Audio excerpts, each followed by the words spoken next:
पुण्यात स्वारगेट बस स्थानकातील शिवशाही बसमध्ये लैंगिक अत्याचार झाल्याची घटना घडली। 26 वर्षीय तरुणीवर सोलापूर स्वारगेट बसमध्ये लैंगिक अत्याचार करण्यात आले, तर पीडित तरुणी पुण्याहून फलटणकडे निघाली होती। पीडित तरुणी स्वारगेट बस स्थानकात फलटणकडे जाणाऱ्या बसची चौकशी करत होती। याच वेळी नराधमानं पीडितेला स्वारगेटहून निघणाऱ्या बसमध्ये बसण्यास सांगितलं। बसमधील दिवे बंद होते आणि याच वेळी या नराधमानं त्या तरुणीवर लैंगिक अत्याचार केला।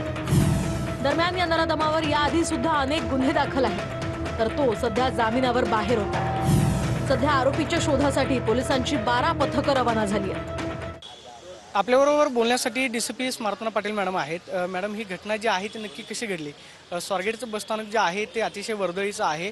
सुरक्षा तिथं नव्हती का, किंवा मग विभागातले कर्मचारी, तिथल्या आगारातल्या व्यवस्थापकांनी तुम्हाला नक्की काय माहिती दिलेली आहे? प्राथमिक माहिती आगाराकडून नक्की काय आहे? नाही, अजून त्यांच्याकडून तेवढी आम्ही माहिती घेतलेली नाही, कारण हा घटना घडल्यानंतर आरोपीला शोधणं, मुलीची काळजी घेणं, ह्या सगळ्या गोष्टी आमच्यासाठी फार महत्त्वाच्या होत्या, इम्पॉर्टंट होत्या। आज आम्ही त्याच्याबद्दल माहिती घेत आहोत डेपो मॅनेजरकडून, जी काही आहे ती। परंतु ही घटना घडली अशी की ही मुलगी तिच्या गावी चाललेली होती फलटणला, तर 5:30 पावणे 6च्या दरम्यान ही मुलगी स्वारगेट बस स्टँडला आलेली असताना तिथे हा आरोपी आलेला आहे, तिच्या आजूबाजूला फिरलेला आहे, तिच्याशी ओळख करून घेतलेली आहे। ते दोघं गप्पा मारताना दिसत आहे सीसीटीव्ही फुटेजमध्ये।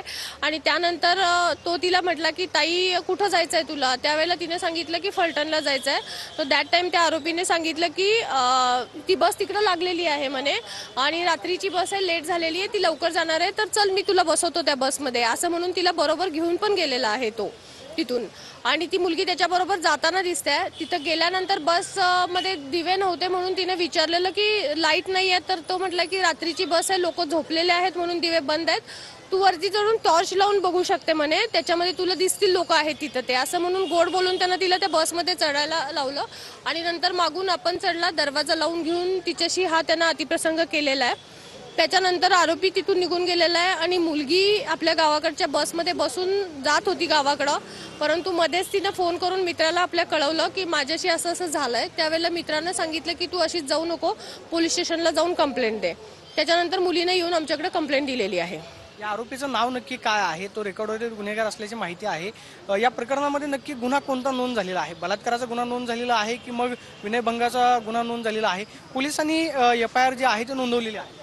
येस, पोलिसांनी FIR नोंदवलेली आहे। ह्याच्यामध्ये रेपच्या अंदरच गुन्हा दाखल झालेला आहे आणि हा आरोपीचं नाव आहे दत्तात्रय रामदास गाडे, शिरूरचा आहे हा राहणारा, आणि ह्याच्यावरती शिरूर शिक्रापूरला गुन्हे दाखल आहेत, जे 392 वगैरे असे गुन्हे दाखल आहेत त्याच्यावरती। पण त्याच्या परिसरामध्ये काय शोध मोहीम राबवली का? म्हणजे तो ज्या ठिकाणी मूळचा गावचा राहणार आहे तिथं काय आपल्या पथकांनी तपास केला? कालपासून आमची टीम तिकडे आहेतच। रात्री डॉग स्क्वॉड पण तिथं नेलेलं होतं आरोपीच्या वस्तूंच्या ह्याच्यावरून ते, आणि त्याच्यामध्ये तिथल्या शेतं वगैरे तिथं पण कुठं लपून बसलाय का हे पण पाहिलं, आणि त्याच्या कॉन्टॅक्टच्या दृष्टीने आमच्या टीम तपास घेत आहेत। जवळपास 7 ते 8 टीम आमच्या क्राईमच्या आणि झोनच्या अशा काम करत आहेत ह्याच्यावर कंटिन्युअसली कालपासून।